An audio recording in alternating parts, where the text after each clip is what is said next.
Hi. ഇന്ന് ഞാൻ വളരെ ഹാപ്പിയാണ് കേട്ടോ. അതിനുള്ള കാരണം എന്ന് വെച്ചാൽ ഉമ്മ ഉംറ കഴിഞ്ഞ് മടങ്ങി വരികയാണ്.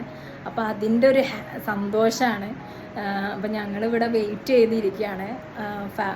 ഉപ്പയും മക്കളൊക്കെ അങ്ങോട്ട് പോയിട്ടുണ്ട് വിളിക്കാൻ.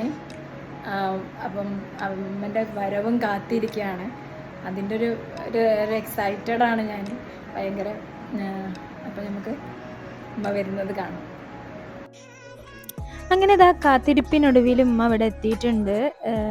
എന്താ ഇപ്പോൾ പറയുക, സന്തോഷം കൊണ്ട് അൽഹംദുലില്ലാ ഒരു കുഴപ്പമില്ലാതെ റാഹത്തായിട്ട് ഇവിടെ എത്തിയിട്ടുണ്ട്. ഉമ്മ ഭയങ്കര ഹാപ്പിയായി. ഞാൻ സ്വന്തം നാട്ടിലെത്തിയതാണല്ലോ. അങ്ങനെ ഇതാ ഉമ്മക്കുള്ള പായസം ഇവിടെ തയ്യാറാക്കിയിട്ടുണ്ടായിരുന്നു. ഞാനൊന്ന് ടേസ്റ്റ് ചെയ്ത് നോക്കിയതാണ് കേട്ടോ. അങ്ങനെ ഇതാ ഉമ്മ ഞാൻ മധുരം കൊടുത്ത് സ്വീകരിച്ചു. അപ്പോൾ ഇത്രയേ ഉള്ളൂ ഗായ്സ്, ബൈ.